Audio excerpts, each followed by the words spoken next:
Hey everybody, this is the Scene Snob Quick Reviews. I am reviewing for my first one, Doctor Sleep. I just saw it last night very late and woke up very early, so I wanted to get a review out there. But put some thoughts down on paper. But I want to do this quick, so really, I try to avoid spoilers as best I can, but I am going to say spoiler alert just to be on the safe side. Real quick overview of the movie.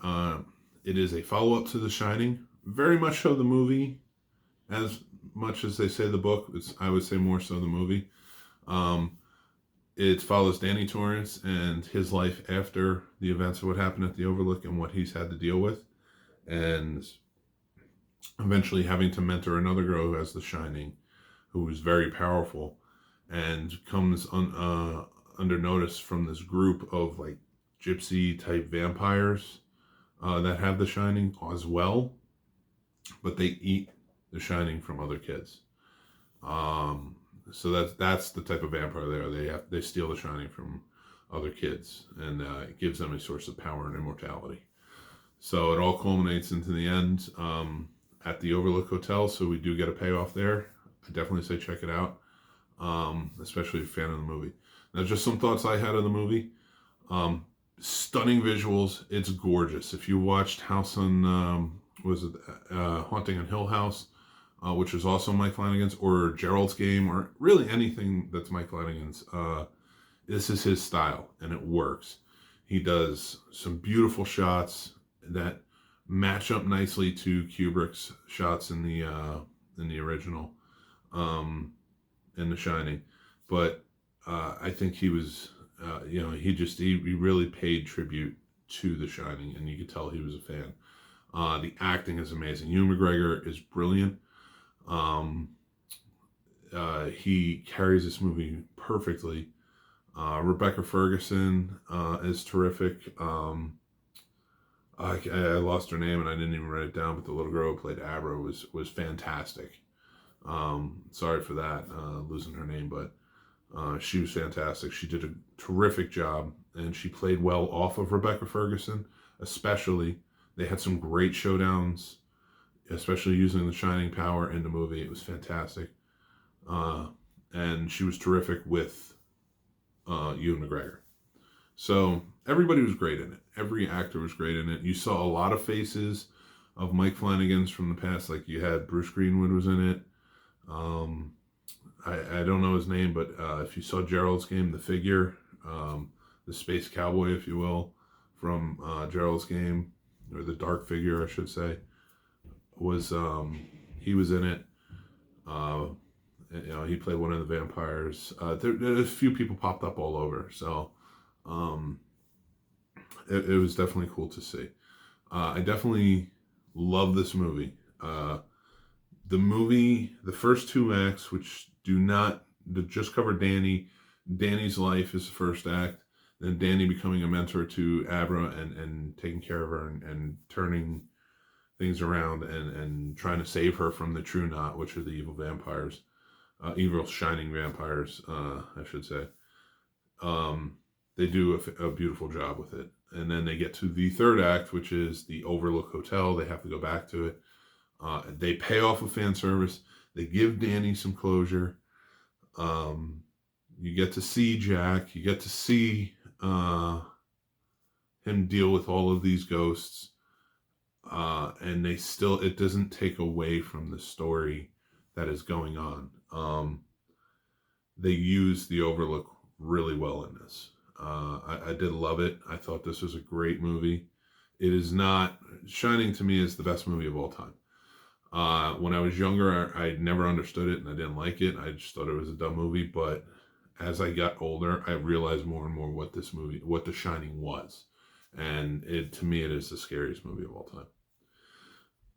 So that will always be my number one. So to have another movie come out that's essentially, it is a sequel, and you're dealing with these characters that we all know and love. I just thought that it was so well done. You don't see a lot of that with sequels, but you could tell this story was taken care of, written out well. There are things about it that I just didn't love. I didn't love the ending of the movie. I don't want to give away too much, but there is an ending with the movie that kind of mirrors a scene that happens with young Danny Torrance in the beginning. And I just didn't think, because of how it was played out, like, because this character of Abra had no fear of this ghost, I will say, in the movie, earlier in the movie, I don't understand why she's playing out her fears now. It just didn't make sense to me. I don't want to give away too many spoilers, but I don't want to give away any spoilers really, but I do want to say there's a really cool scene with Hedge Maze. They pay tribute to the office, Ullman's office from The Shining. These are some Easter eggs to look out for. The stairs confrontation between Danny and Rose the Hat, who's the leader of the vampires, was amazing. I think it was perfect place to do it. I really loved it. When the music hits for the Overlook, before they get there, it's sent chills down my spine. It was done perfectly. I love the different, I love how unsure of himself Danny was throughout the whole thing, until he realized, it's the Overlook. It's the only play I have to help this girl. And, you could tell he was terrified to go there, but that was it. That's all he had. It was the only confidence he had either, because he realized, I need something more powerful than anything I've got, and more powerful than the evil coming after me. And that's going to be the Overlook. So they did it well. I really enjoyed it. There are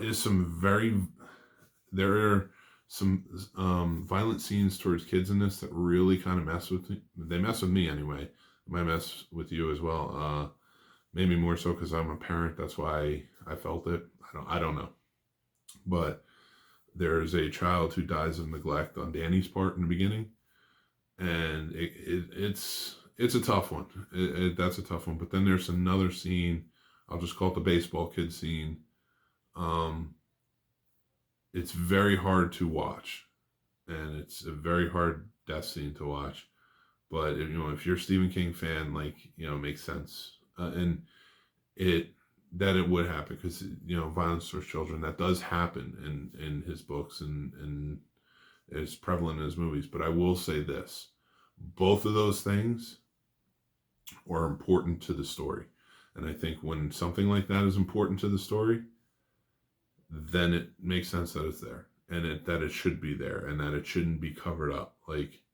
So with that being said, I just wanted to give forewarning to anybody to go see that they are there, but they do make sense to the story. So, that's really it with everything. I give it a 4 out of 5 stars. I think it was fantastic. Definitely go check it out if you can. In theaters, I think you'll be doing yourself service. It is almost 3 hours long, so it can be.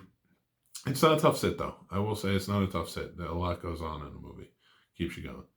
But with that being said, thank you for listening. I'm going to do more of these. I will promise I'll tighten them up in the future and do them a little quicker if I can.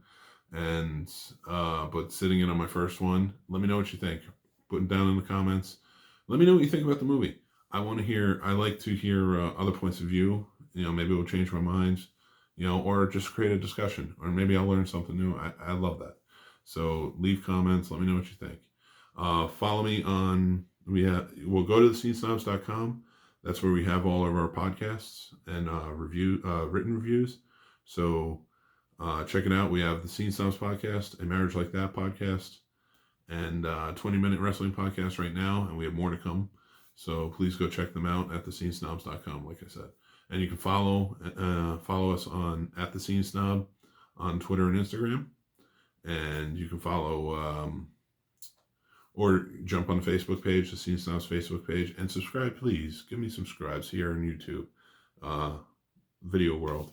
I appreciate it. And, well, that's about it. That's all I've got. But I am going to go to sleep now after having stayed up all night to watch Dr. Sleep.